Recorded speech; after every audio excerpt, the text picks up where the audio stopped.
this is what I do to try to keep my brain sharp during the day. I've got these puzzles, and it helps me to just try to remember things, you know, colors and where things go. Well, I knew I was missing a couple pieces. You know, the doctor actually told me that this would actually be good for me to help keep my brain sharp and functioning, because at times it tends to wander. Jim McMahon is 56 years old. He now spends most of his time in his Scottsdale, Arizona home, where the dry desert air best suits his long list of post-football aches and pains. This is my daily routine. What am I doing? What am I looking for? But what the climate can't combat are the symptoms associated with brain trauma McMahon suffered as a player.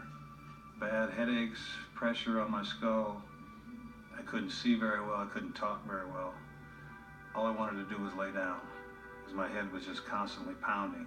The pain had gotten so bad where if I had had a gun, I wouldn't have been here. And these two doctors from New York called me and said, hey, we think we can help you. We think we know what's going on. I said, let's do it. Jim was diagnosed with early onset dementia. He had been complaining about a brain fog, as he described it, as well as he described it, a headache where he felt like ice picking on both sides of his brain. While most concussion studies are focused on the brain, McMahon's team traces the effects of CTE directly to the upper spine, having found that neck misalignment can block the flow of spinal fluid and pool toxic proteins directly onto the brain. Spinal fluid is white. That's the spinal cord. This is the spinal column. What you're seeing is a narrowing of the opening where the spinal fluid is supposed to come through. Most times when you're having head problems, that's all they look at is the head. These guys are smart enough to at least look below the head at the neck and see if there was a problem somewhere, and they found my problem.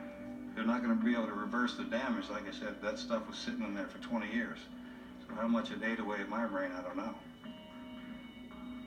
Using detailed images captured by the MRI scans, McMahon regularly receives targeted adjustments, clearing the blockage and restoring the flow of spinal fluid. This instrument is going to generate a gentle mechanical tapping that is just lightly going to put those bones right back into normal position.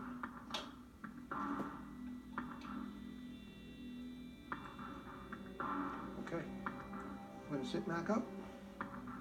First time they did this procedure, within 2 minutes, it was like the toilet flushed. I could feel this stuff actually leaving my brain. My eyes cleared up, my speech cleared up. The left is before, the right is after.